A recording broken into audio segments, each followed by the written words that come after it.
This group calls itself the Society for Creative Anachronism. Each member portrays a character in medieval times, and they dress in clothing that date back to the 16th century. One of the main activities today was the traditional sword fighting tournament, where the knights fight to their mythical death. The group is about 15 years old, and it has a large number of members in Beaumont and in southeast Texas. What's the big attraction as far as your particular organization is concerned? What do you do? Well, most people, have a hobby. Some people play golf. Some people ride motorcycles. A lot of people that are interested in sword and sorcery, fantasy, and the history of the medieval ages and the medieval life. It's what the society is dedicated to. Find it quite interesting. We're a perpetual costume party. The king and queen will be crowned tonight during a medieval festival, and everyone will dine on a roast pig. Mario Gomez, Channel 6 News. Last year, Tropical Storm Danielle dumped 17 inches of rain on the Golden Triangle. This is what it looked like after the rains had stopped. We spoke to State Representative Bo Crawford about the state's responsibility towards preventing flooding. Well, it's more a local and a federal issue than a state issue. The state really has not been involved to that degree in flood control per se. I mean, it's something that, we have to be interested in, and some assistance can be provided, but generally when you have major flood damage, the state has to apply to the federal government, to get relief. The Taylor's Bayou project and the Amelia Cutoff are two important projects that local officials say will help to alleviate the flooding in this area, and another such project has been mentioned. Well, of course, those two projects are underway, and then there's a third project, is the cleaning and widening of Pine Island Bayou out in the Bevel Oaks area. Again, as far as the state being directly involved in flood control, we can maybe bring some pressure to bear, so to speak, and talk and try to influence those at the local level and those at the federal level to appropriate funds for it. Tomorrow night, a look at where the remaining $500 million state deficit could go. Jim Oliver in Beaumont, Channel 6 News.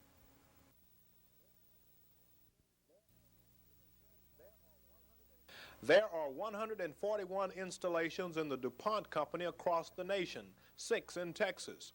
As of today, the 35-year-old Sabine River Works plant is ranked #1 in safety of all the DuPont facilities.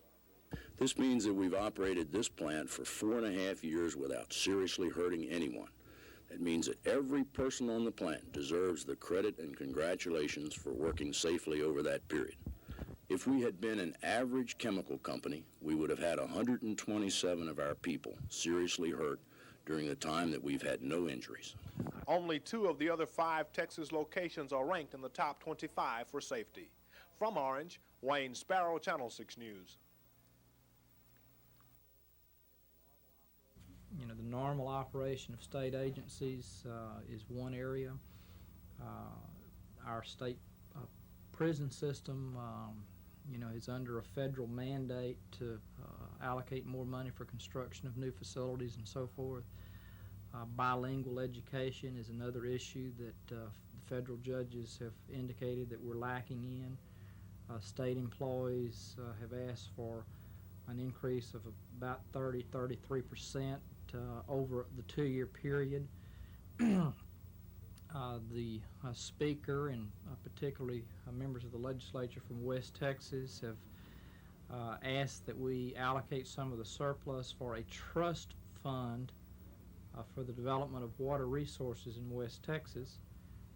The governor has indicated that he feels as though that we should give the money back, so to speak, to the people in the form of tax relief. So, you have 6 or 7 suggestions on how to use that money. So we're not going to be at any loss as to, what to do with the money.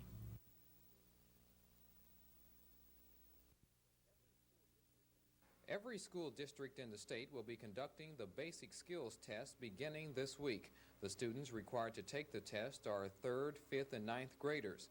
If a ninth grader fails the test, he or she can continue to retake the exam once each year or as long as they remain in high school. The test consists of three main areas. Now, one area is mathematics, the other is reading, and one is writing. There are approximately 11 concepts that will be measured on each test. For example, in the area of mathematics, we talk about ratio and proportion, addition and subtraction of whole numbers, decimals, and what have you. The basic skills tests were started last year on the recommendation of the Texas legislature. Several schools in this area did not fare well last year because school officials claim many of the students were not prepared. But this year, they expect the outcome to be different. Do you feel the students will be better prepared this year than they were last year? I think so, hopefully, because we've been through it 1 year. We know the objectives that we work on in the classrooms, in our math class, our reading class, our English classes, and hopefully we'll be better prepared for it. The results of the test will be reported to each school before May 1st, and the school districts will be notified how well they fared against other school districts in the state at a meeting in June. Jim Oliver in Beaumont, Channel 6 News.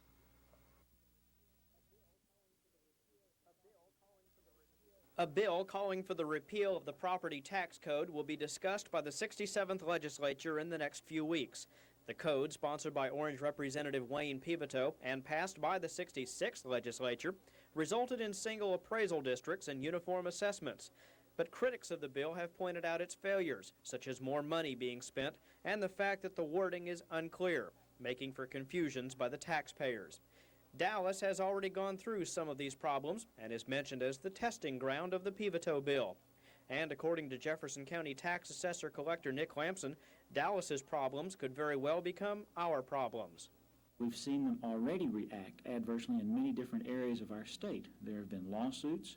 There's even been a referendum in the city of Dallas over an effort that is very similar to, maybe you can call it an early implementation of the Pivito bill. My concern is that we are spending more money after the change than what we were spending before the change. Many of our city councils, school boards, and commissioners' court, the boards of other jurisdictions have been interested in lowering tax rates as the values have increased. But there's nothing to prevent something from happening similar to that in Dallas. Here, if you drastically change the tax base, which is a part of this law.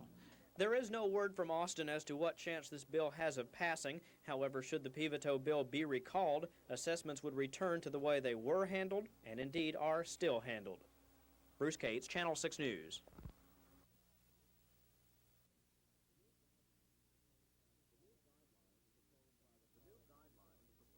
The new guidelines proposed by the Carter administration were designed to force school districts to teach children who are not native speakers of English in their native language and in English. Many education officials nationwide contend the federal government was trying to tell school districts how and what to teach. In our area, the Port Arthur Independent School District, which has the largest bilingual program teaching Spanish and Vietnamese, will not be affected by the federal freeze.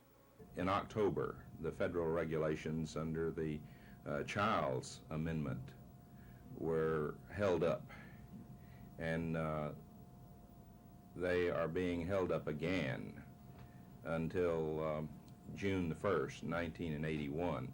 But this does not affect the Port Arthur bilingual education program because we're operating under state regulations and not federal regulations at this time.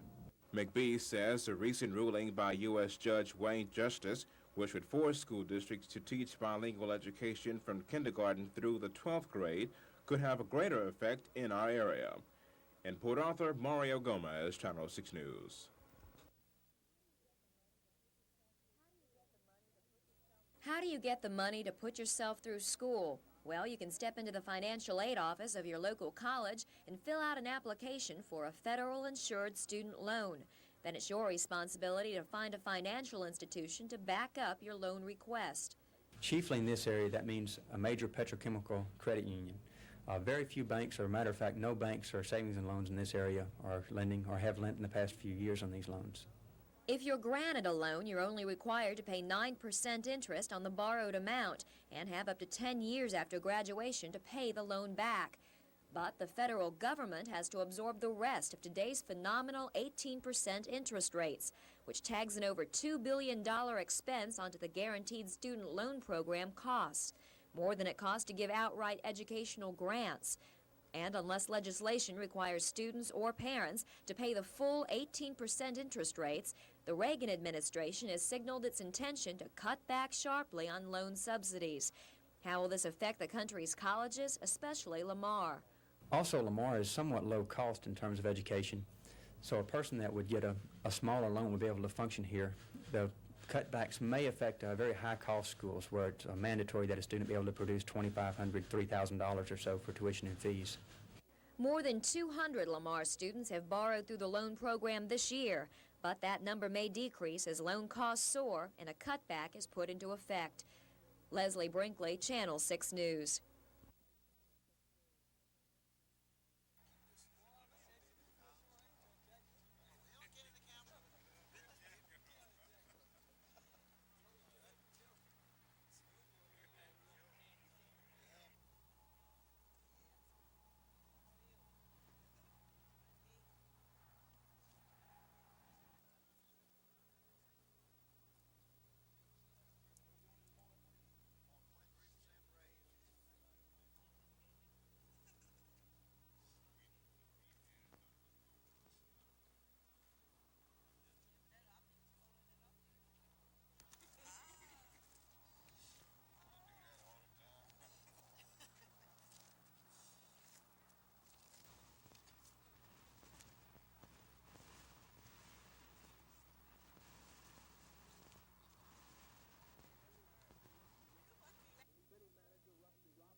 City Manager Rusty Robinson, Police Chief Don Hartsfield, and Fire Officer Steve Burke all told us today that they had heard rumors that the hearing on Burke's termination had been moved up from February 23rd, but none knew when, and none of them had been officially notified. We talked to Pinehurst Mayor Robert Vaughn, who said the hearing on Burke's termination will be held February 5th, this Thursday, during the council session. As to the February 23rd date, City Attorney Sam Dunn Jr. said the only date he had been given for the termination hearing was February 5th. So as it stands today, the hearing on Burke's termination will be this Thursday night, February 5th. From Pinehurst, Wayne Sparrow, Channel 6 News.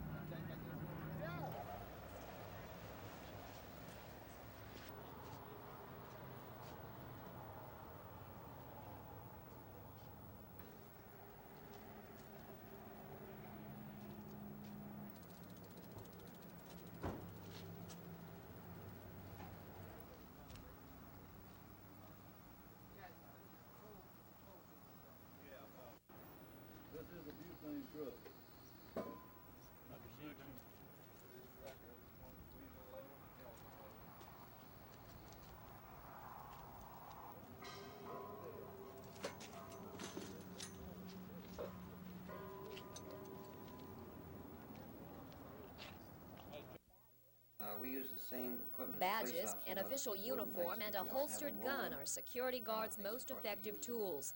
The mere presence of uniformed personnel in a restaurant or shop has proven to intimidate many would-be lawbreakers. However, guards are basically citizens with a bit of police training. Security guards officially make what can be termed a citizen's arrest, but that's it. Investigation and following up an arrest are all police responsibilities. The security officer, first of all, is a deterrent. He deters crime. He's the person that looks for all the holes or anything in a place that may be broken into, but we're only there to protect this individual's property for a given amount of hours, where a policeman has a 24-hour job and he's there after the crime. Police officers undergo 120 hours of training, and they're schooled in all aspects of the law and use of firearms. But under Texas law, security guards must be schooled in the areas that pertain to their specific job, safety and protection. They must attend 30 hours of classroom training time and then pass 5 written examinations and 2 performance exams before they're actually sent out on a job. To further differentiate the two, security guards are employed to protect a specific firm, whereas the police are employed by the public. Last of all, we have a weapon. My weapon itself is a .357 mag. It's unloaded, and it's a pretty powerful weapon. It will knock them down, but we're not out there to knock people down. Leslie Brinkley, Channel 6 News. Based on the figures the city has right now, the population of Beaumont has grown only slightly since 1970. So says the United States Census Bureau. Figures first released by the Census Bureau indicated that Beaumont did not grow, but declined slightly in population. But revised second figures indicated that Beaumont did grow, but only slightly. Well, the city of Beaumont disagrees with both of those figures. The mayor in particular is very upset. He claims that the Census Bureau blew it. The lawsuit that will be filed by the city attorney claims that minorities in Beaumont were severely undercounted. Basically, the case that won its first round in Detroit reflects an undercount in non-white population. And principally, the feeling was initially that should the ruling come in favor of Detroit, that it would affect all cities and there might be adjustments that would be made accordingly. Signs posted around the city limits of Beaumont indicate that the population is around 116,000. Mayor Meyer says it is almost impossible to believe that this city has grown only slightly in the last 10 years. Then following the review period, we have now exceeded our 1970 population count. It reflects a small growth, but it is above that. But we don't feel it's correct as yet anyway. And so we're taking the necessary steps to make sure that the results of Detroit, which we think will be positive, will carry down and affect Beaumont and bring us a proper adjustment. At stake are thousands of dollars in federal monies that this city depends on to make the necessary changes that will make Beaumont a better place in which to live. We'll keep you posted of any new developments. Jim Oliver in Beaumont, Channel 6 News. The new guidelines, which took effect at the first of the year, will include more students in the free breakfast and lunch program, which were not previously eligible. Basically, the federal government has raised the income requirement, eliminating the old hardship provision. Basically, the hardship provision was a provision that gave you the option of working with a family that had children in the school, where they didn't qualify in total for the free lunch program, but they did have need of subsistence in a reduced priced areas. The new regulations address themselves to increasing the total amount that a family can earn, where the students of that family would qualify for free lunches. And so it will provide a better program for those students in our schools. Presently, there are a little more than 2,000 students in the Beaumont Independent School District who are now in the free and reduced lunch program. District officials are uncertain at this point as to how many students would become eligible under the new guidelines. However, Covert says that all students who are eligible will be included in the program. Mario Gomez, Channel 6 News.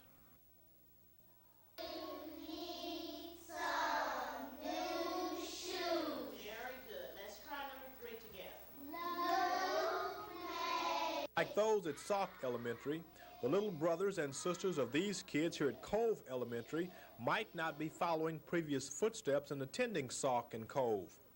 The 160-page report says, due to declining enrollment, it may be best that the district close the two schools in the next 3 to 5 years.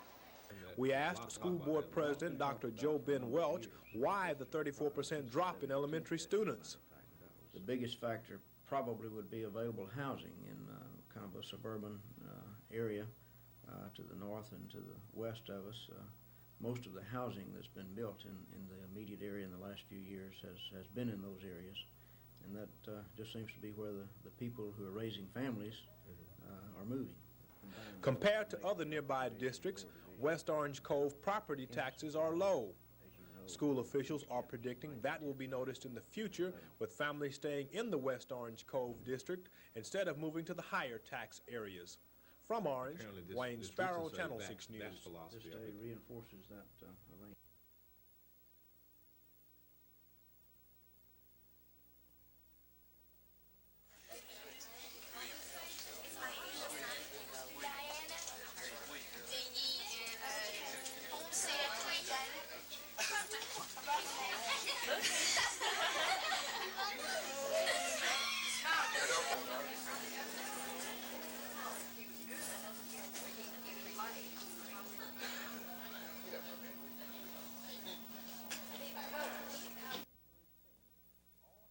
These three scenes all have one thing in common.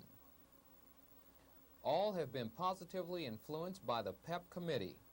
The PEP group was formed to help iron out and prevent the traditional labor management problems that have plagued the Golden Triangle for years, problems so severe that even foreign countries have hesitated to bring new business to our area. The new Toys R Us store near Parkdale in Beaumont might never have been in business by Christmas if PEP hadn't come to the rescue. The store, as it turned out, was finished 3 days ahead of schedule because PEP ironed out a dispute that had resulted in picketing. These pickets at the Newtown Mall came down overnight, saving the contractor hundreds of dollars because of the efforts of PEP. And Gulf State's new Edison Plaza is on schedule so far because labor and management have pledged to work together through PEP to prevent strikes. PEP has about 60 of these success stories under its belt since it was brought together 16 months ago by Beaumont Mayor Maury Myers. It's working because the committee is made up of business and labor leaders, like co-chairman Jack Kennedy with the Sabine Area Building Trades Council and James Yarborough, president of American Valve. These leaders are quick to remind that PEP has no legal authority and does not want to be involved in direct negotiations. It is just another line of communication between business and labor, one that's apparently off to a good start. The American Productivity Center in Houston and president of the Texas AFL-CIO, Harry Hubbard, are so impressed with its success locally that they are suggesting that PEP be used as a model to increase productivity nationwide. Labor and business leaders told us that because of PEP, for a change, labor is not blaming management for all of its problems, and management, too, is admitting that business has made some mistakes. And we'll look at some of those mistakes that PEP has prevented from exploding into major confrontations tonight at 10 on The Update. Jim Oliver in Beaumont, Channel 6 News. Congressman Jack Brooks, Jefferson County Judge Richard LeBlanc, and several other county officials will testify before the Subcommittee on Public Works in Washington towards the end of the month. That testimony will be essential for obtaining money for the Taylor's Bayou Flood Control Project. That same project got a needed shot in the arm this week when the Environmental Protection Agency gave the plan a clean bill of health. Specifically, the EPA approved the environmental impact of the project, a topic local environmentalists have complained about even before the project was approved by the voters. But Army Corps of Engineer officials revised the original plan to protect the wildlife and wetlands that surround Taylor's Bayou. All of this good news from Washington will enable construction of the flood plan to begin a year from next month. And when it's completed, officials hope it will prevent the massive flooding that occurs in Beaumont and South County when the rains fall. Bruce Cates, Channel 6 News. Jack be nimble, Jack be quick. Snap the blade and give it a flick. Grab the purse, it's easily done. Then just for kicks, just for fun, plunge the knife and cut and run. Believe it or not, that poem is part of a textbook that's found in many public school libraries called The Inner City Mother Goose. And there are people that are trying to get textbooks like this out of our schools. Our son got us involved. He told me that there was something wrong with his textbook, and I wouldn't believe him at the time. But after he brought it home, he convinced us there was something wrong, and he asked us the question then, Dad, if our textbooks are slanted and our reference material is slanted, where can a young person go to get the truth? Both of the Gablers are nationally recognized authorities on textbooks, and they stress the danger of worshiping our school system. Oftentimes, parents assume that the school knows best, and they fail to challenge teachers and teaching materials and the important roles they play in shaping their child's personality and learning abilities. The Gablers started their textbook campaign in Texas 20 years ago, and they keep a close eye on newly released books that may be purchased by school systems. Education can't be put on a pedestal. The bottom line is that textbooks are big business, and companies often look to publish what will sell. textbooks must be screened for questionable content. One example of the kind of content that we would consider questionable would be something like this right here, which is a second grade reader, no beginning and no ending. And this type of content, we question whether this would actually teach the children anything rather than cause confusion. Violence, an attack on moral values, or the family are other textbook issues. The Gablers stress that a parent's responsibility to a child doesn't end when a child steps into school. Parents must be aware of textbook discrepancies that may actually confuse and disillusion a child and his perception of the world. Leslie Brinkley, Channel 6 News.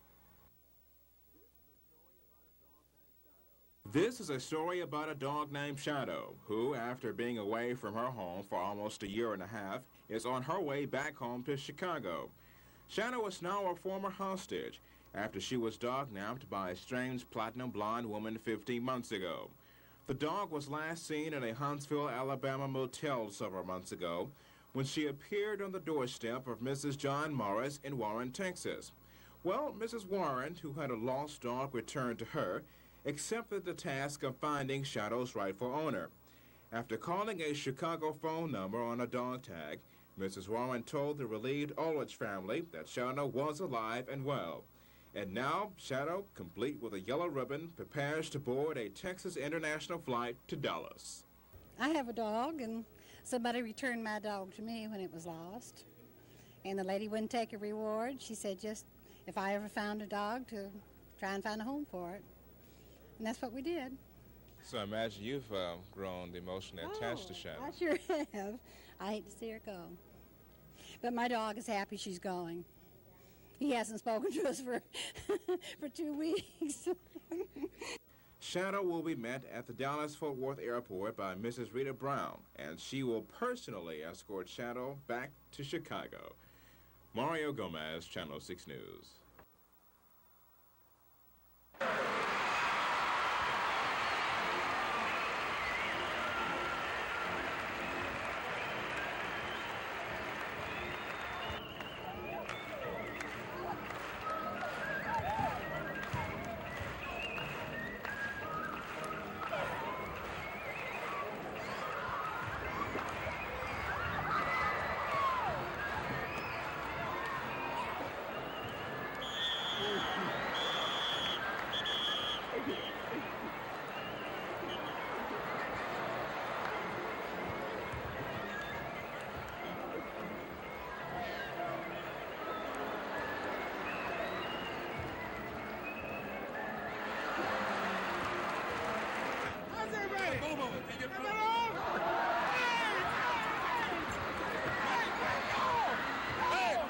He got the whole thing. Hey, Don! Hey, Don!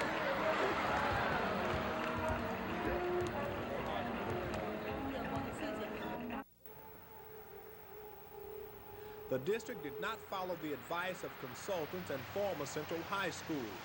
Instead, Stark High was made into the east campus of the high school, housing the 9th and 10th grades, and West Orange High was made the west campus for juniors and seniors. Why?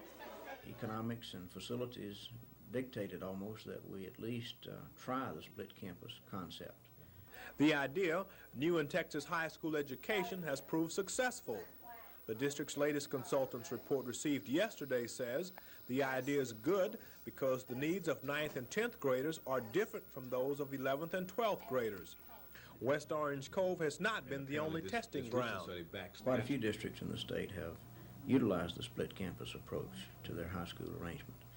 And as was pointed out in our most recent study, there may be a trend developing here. Most every district that has tried it is staying with it. They're not going back to the 4-grade unified campus concept. From Orange, Wayne Sparrow, Channel 6 News. The co-chairman of the PEP committee, Jack Kennedy, a union leader, says the new line of communication PEP has established between business and labor has shown the unions and their members that management is not always to blame for problems that arise at a job site. And co-chairman James Yarborough, on the management side of the fence, admits the same thing. I have to admit, and I'm ashamed of this as a businessman, but I have to admit that in at least half the cases, management has been to blame and responsible for the problem. A good example of this probably is a recent situation we were involved in at the new Sheridan Motor Inn. $4 million expansion program being constructed by Memphis, Tennessee general contractor. This contractor is a union contractor. He built what was there, and he used union people. He had signed contracts with various unions in the area. We discovered that a non-union contractor was on the job. Normally, this would have been an automatic picket, and the executive committee's response to the general contractor was, you have a contract, and it says that you will use union labor, and we expect you to live up to your contract. PEP never wants to be involved in any direct negotiations, but the founder of PEP, Beaumont Mayor Maury Myers, says PEP does want to try and help prevent strikes that might affect any business or industry. For example, PEP was interested in the recent Sinpol negotiations. Contracts at Sinpol with OCAW and Crafts Groups first expired January 8th. PEP's involvement may have resulted in delaying strike action thus far. We also asked PEP leaders about the effect our nation's floundering economy will have on the Golden Triangle job market and growth, and the news is good. We have already pre-job several projects coming into the Gulf Refinery. We have the Fluor Corporation coming in with a multi-million-dollar project starting next April. We're looking at a new Great Western. We're looking at a new Hilton here. We're looking at a new Kmart. Kennedy says dozens of new jobs will be created in the Golden Triangle with these new multi-million-dollar construction projects. In fact, he says this job market should be in good shape through the next 3 years. Jim Oliver in Beaumont, Channel 6 News. This is a first grade reader that's currently in use in the state of Texas. As you can see, the colors are very pretty, but it's awfully hard to make out the writing at the bottom of the page. That's just one example of what some people call questionable content in school books. Other than generating confusion in a child, some text can be overly sexual or violent. One 7th grade health book was so graphic that many people might consider it pornographic. Norma and Mel Gabler are nationally recognized textbook analysts who believe that a child becomes what he's taught. The content of textbooks has a profound effect upon the child and his knowledge that he gains. And in fact, we happen to believe that textbooks molds the child. What he reads and studies each day, that's exactly the kind of person they become. Especially for higher grade levels, the Gablers want to include encouraging textbooks, not ones that overemphasize fear or death. Texas has open hearings to debate objections to textbooks before spending a yearly $45 million on new books. And many other states are seeking to model the excellent textbook selection process here in Texas. If you'd like to look over future textbooks and have a say in which ones the state adopts, you can contact the Region 5 Educational Service Center on 2295 Delaware Street here in Beaumont. By realizing that our public schools aren't perfect institutions, and in caring for what your child is taught, you can take another step toward assuring a happy future for today's children. Leslie Brinkley, Channel 6 News.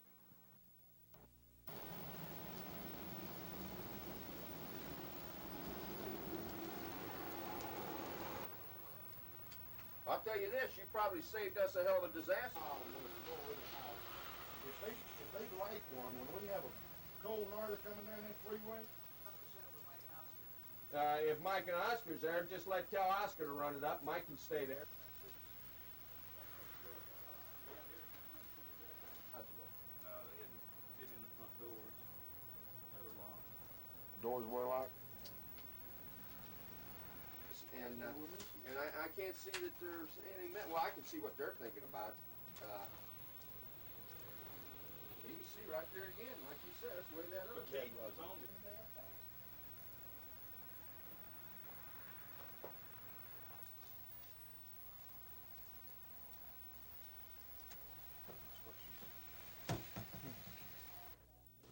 We've been telling you about these things for the past few weeks. In fact, I learned I'm going to get back a whopping $1.32 in tax relief. But while these tax forms are primarily concerned with your taxes, there's something else included that's not. It's this little box here at the top of the page. It asks if you want $1 to go to the Presidential Election Campaign Fund. There are arguments for and against this item, but first of all, be assured that if you do check off yes, it will not increase your taxes, nor will it reduce any refund.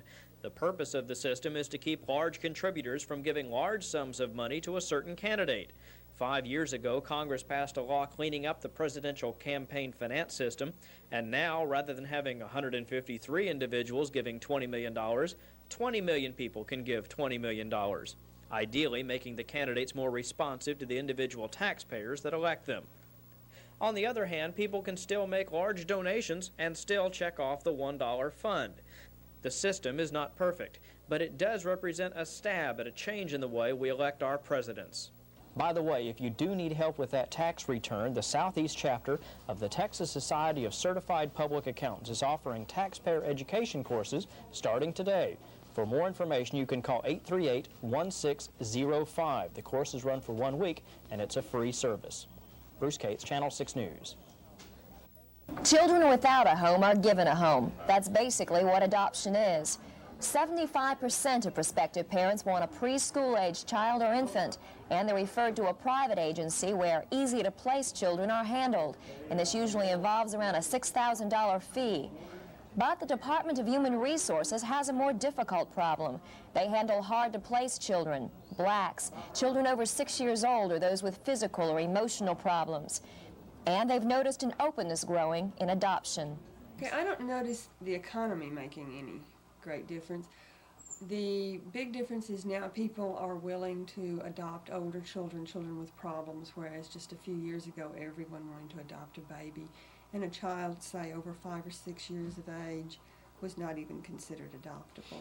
What is it you look for in a prospective parent? Someone who is good at parenting, someone that can provide good emotional support and security for the child. There are no real financial guidelines, although financial, physical, and adoption forms must be filled out.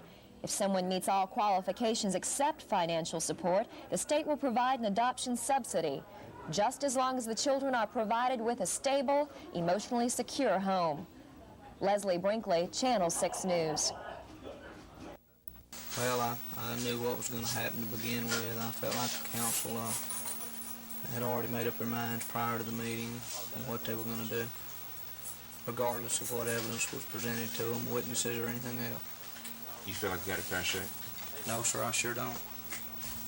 I intend for it to go, as far as I'm concerned, it's going to federal court. Let's see if I get a fair shake there. Let's see if a federal judge or a jury wants to look at it with an objective viewpoint. I think it'll be a little bit different story at that time. I think that some things were done that were highly out of line and highly irregular. There were certain, as I think the city attorney alluded to, there were certain requirements within the various statutes that were not met. And so there is certainly that possibility. The $4 increase in marriage licenses will go towards the many homes for battered spouses in Texas. Presently, the state does not supply any funding for these operations. Locally, the Family Violence Center is no exception. It relies solely on private donations. But the chance of a steady stream of state funding would allow them to upgrade the quality of their care. In his bill, Senator Jack Ogg notes that the number of displaced homemakers in the state is increasing, and that as a result, they are left with little or no income. The catch-22 is this, according to Ogg, they're ineligible for welfare assistance. In addition, the displaced homemaker is often ineligible for Social Security benefits because they're too young, and many may not qualify because they're divorced from the family wage earner. The bill is presently being discussed in the Human Resources Committee and has a very good chance at passage. If it does pass, Jefferson County would receive at least 2 service centers for displaced homemakers and battered wives.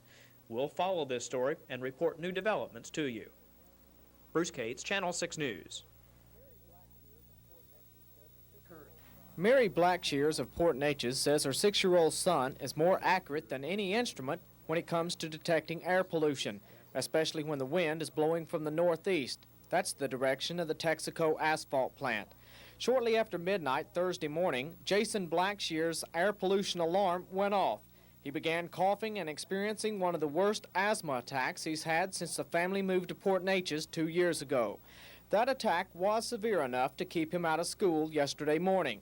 But today, Jason did go to school, and his mother explained to Contact 6 what the pollution was like. It was painful, made my chest hurt, made my eyes water, made me nauseous, it gave me a headache.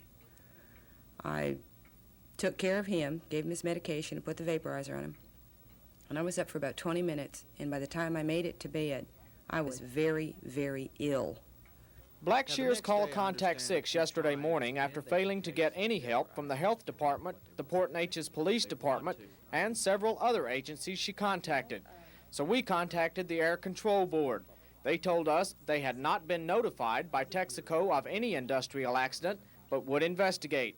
Several hours later, they cited the Texaco facility for violation of state law. A plant spokesman for the Texaco Port Neches refinery told Contact 6 that over 90% of the gasoline was cleaned up yesterday and pointed out that at no time was the public in any danger because the gasoline had all been contained around the tanks in specially constructed earthen dikes. But today, when we brought our cameras out to check on that cleanup progress, plant officials were very reluctant to let us inside. They told us there was really nothing to see and asked us to stay outside of the plant fence. We also had very little luck in finding out why there was a 9-hour delay in reporting this industrial accident to the Texas Air Control Board as required by law. There's been some question of whether or not that is a too long of a delay for an accident of that magnitude. Would you like to comment on that? No. Quite frankly, I'm not an expert in what the laws are. Well, Mr. Rentz, we do know the law here at Contact 6, and I'll be glad to read it to you. It says the executive director and the appropriate local air pollution control agency shall be notified as soon as possible of any major upset condition.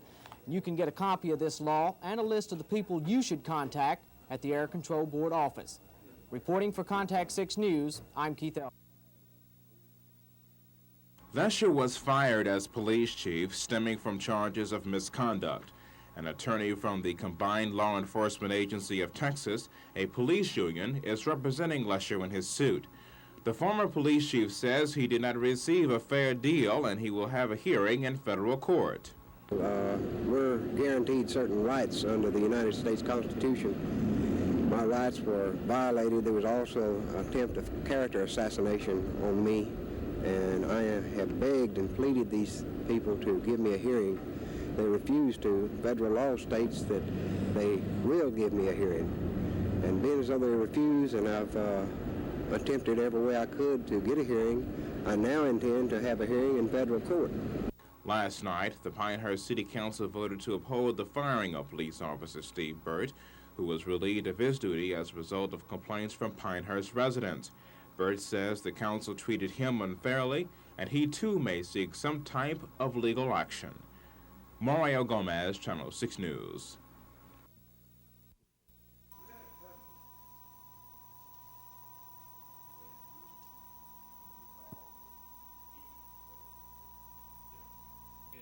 One unit is combusting solid waste. This that unit and the type. The plant is operating at 100% capacity. In the spring, like put 100 there. But that's not what you will get from us, a summary of those emissions. Yes. And we come to a meeting of the minds on these kinds of issues. They're going to show up many times over. Issues you want to look at on those? Carl, we ready? For a period of time, and then you haul it off at some date down the road. We're not interested in that. We can go ahead. In the figure by multiplying it by 0.25. In the absence of additional consideration, the school district may not increase a teacher's annual compensation under the contract once part performance has been rendered. The school board may, however, renegotiate a contract already performed in part where new consideration passes to the district in exchange for new benefits provided. That was the school district's response to a mid-year pay raise request by the Beaumont Classroom Teachers Association. The BCTA, which represents most of the teachers in the district, said the pay raise was needed because many teachers and their families are suffering from the ill effects of inflation. Since the Beaumont Independent School District School Board meeting last month, The teachers voted to sue the trustees because the Classroom Teachers Association claims the board has refused to comply with the negotiations agreement. What we're trying to do is reestablish some lines of communication that we have had in the past.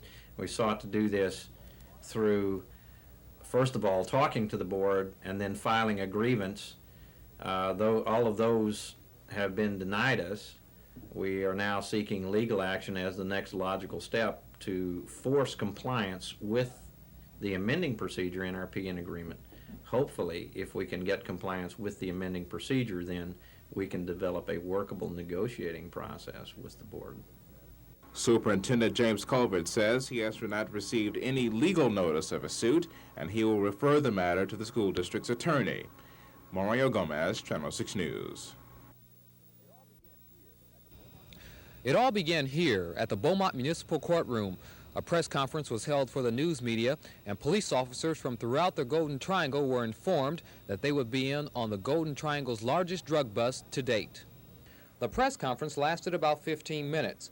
During that time, Captain Joe Crutchfield told both the press and police officers how the largest drug bust in this area was formulated.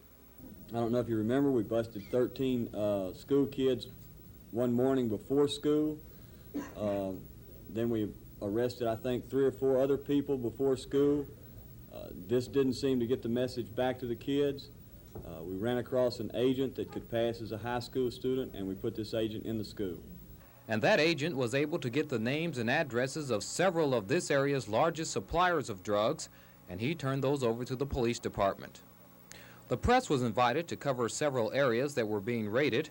Channel 6 went to an address on Orange Street in Beaumont. When police arrived, a female suspect and 2 juveniles were inside. A male suspect police were looking for had left for work. Shortly after police had searched the premises, the male suspect called and told officers he was on his way home. The 3 were arrested. This same type of activity occurred throughout the night in Beaumont, Port Arthur, Orange County, and Hardin County. Many of those arrested were brought here to the Beaumont City Jail, where they were booked and charged with various drug offenses. In all, Southeast Texas law enforcement officers had 117 indictments, and at least half had been arrested by news time. We'll have a follow-up report on this huge drug raid tomorrow night. Jim Oliver in Beaumont, Channel 6 News. Representative Crawford has 4 different advisory committees: Education, State Services, Legislative, and Business and Industry. The Business and Industry Committee has 15 members representing all segments of Crawford's district. He met with that advisory committee this morning. What I have attempted to do is to select topics for each of these meetings that would pertain primarily to that group. And we'll be discussing such topics as products liability, workman's compensation, the UPS bill, as it's called.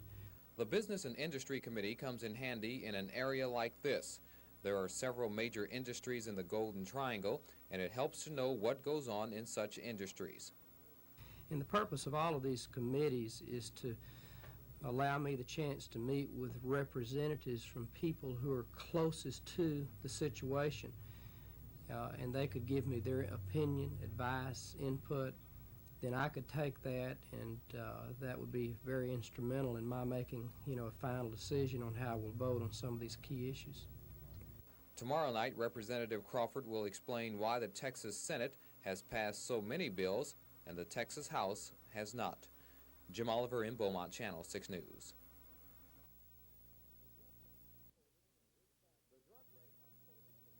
The drug raid unfolded in this fashion. An undercover agent was enrolled and attended classes at Forest Park High School. It was there that this agent made the necessary contacts that led to the arrest of over 100 people last night. Captain Joe Crutchfield explains why the undercover agent was used in the high school. Lieutenant Engstrom from the Juvenile Division was receiving several phone calls from irate parents because they were saying that their children couldn't go to the bathroom all day. I mean, from 7 o'clock in the morning until 4:30 in the evening when they got home, they weren't able to use the bathroom because kids were smoking dope in the bathrooms. They were afraid to go to the bathroom, afraid that if someone come in and bust them, then they would go down and they'd never make anybody believe that they were just in there to use the bathroom because everybody smokes dope in there. This was the scene last night at many homes in the Golden Triangle. Police officials from Jefferson, Orange, and Hardin counties participated in the raids, along with several Department of Public Safety officers. Many of those arrested were brought here to the Beaumont City Jail. This afternoon, we spoke with Lieutenant Van Dorn. We feel we'll get actual convictions on most of the people that were arrested. Whether or not they'll be sent to the penitentiary or put on probation or other type of punishments, we don't know, but we feel most of them will be found guilty. What you see here is what was confiscated last night in the raids. There were 117 indictments returned by the grand jury, naming about 100 people with various drug offenses. They range from delivery of marijuana to delivery of a controlled substance. Since the undercover agent in the high school operation turned out to be a big success, police officials say they won't hesitate to use such an operation again in the near future. Jim Oliver in Beaumont, Channel 6 News.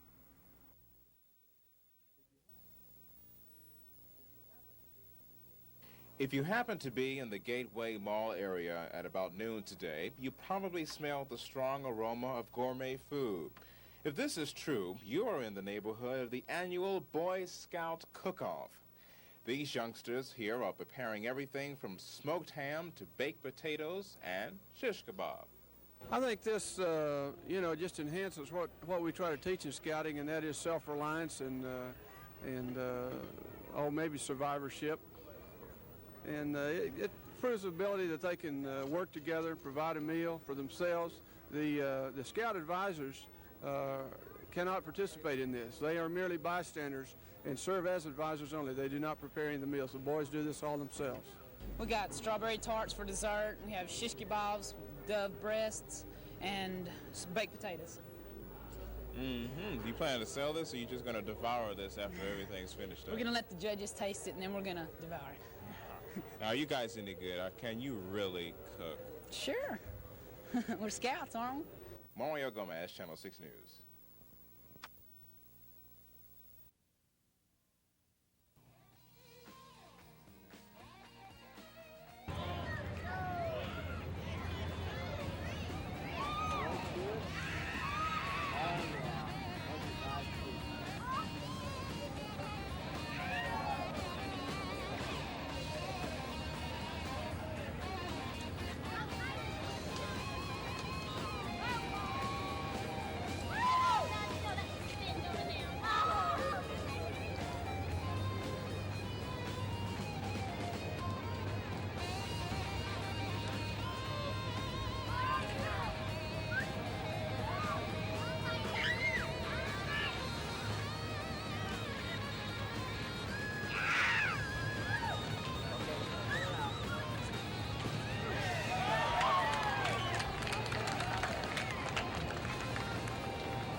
If you are tired of giving candy or flowers for Valentine's Day, then you may want to consider giving a personalized message on these unusual Valentine cards. This method of communication is fast becoming an economic way of saying I love you to a friend or a sweetheart. Many of these cards can reflect one's personality, while others can make a statement on one's philosophy of life. I think the cards are real popular because people are getting back into communication with each other. The cards that we do sell here are left open, so you can write in your own message. You find a card that appeals to what you'd like to tell that person or represents who they are, and just fill in the blanks. I think it's a communication thing, and then the smaller gifts are sold. They're just less expensive, and they still represent love.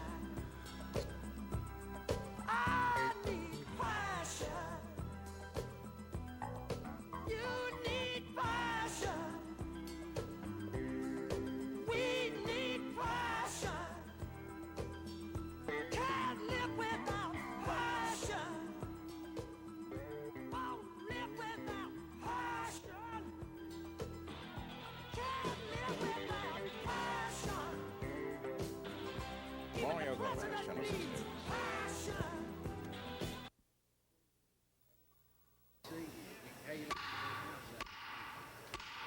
Senate will come to order. Secretary, call the roll. Members of the Senate have passed about 24 bills so far this year. Compare that to the House, and you will find they have passed only 3, and most of those were emergency bills authorized by the governor. So why the delay in the House? We have a rule in our state constitution that governs certain aspects of House operation. It's called the 4/5 rule. I think it was instituted by some of our founding fathers for the purpose of not rushing into the legislative session, so to speak. And customarily, I think in probably every session in years past, that 4/5 rule has been suspended. But so far this session, the 4/5 rule has not been suspended. And Crawford says one of the reasons may be that some members of the House have banded together to try to limit the powers of the Speaker. So, with the 4/5 rule in effect, it will take 120 out of 150 votes to pass a bill. Many of those who were opposed to the Speaker, his having a 4th term, in order to limit his powers or curtail the activities of this session of the legislature, banded together and said, we're not going to give the Speaker and the leadership of the House what they want, which is a suspension of the rules, and thus we have been stymied the first 30 days. If it goes to 100%, and you give them the same $5,500 exemption, with the appraisal percentage raised from 25 to 100%, should the senior citizen and disability exemption also be raised? Presently, that exemption is $5,500. It was suggested the exemption be raised to $22,000.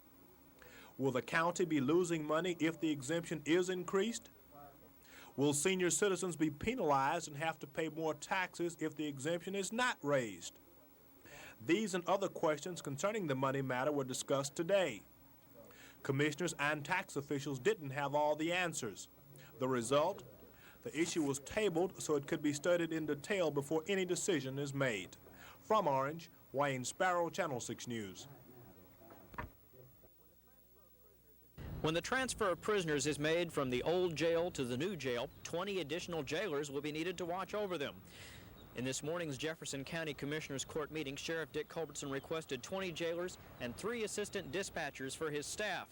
The State Jail Standards Commission earlier recommended 40 jailers, but halved that number after coming here a few weeks ago to check out the new facility. The 3 dispatchers were also requested by Sheriff Culbertson to make 9 people on his communications staff, a staff he says is still less than what the Beaumont Police Department has. But then Commissioner Rolf Christopher wanted to find out just what kind of power the State Jail Standards Commission had over the Commissioners Court. He asked Attorney LaVon Jones if they had to approve the request. Jones said that the legislature had given the State Jail Standards Commission some broad powers, and that if they found out that a jail had a negative aspect to it, the county would be forced to move prisoners to another facility at the county's expense. But Jones pointed out that the letter by the State Jail Standards Commission was only an advisory and not a written issue of noncompliance.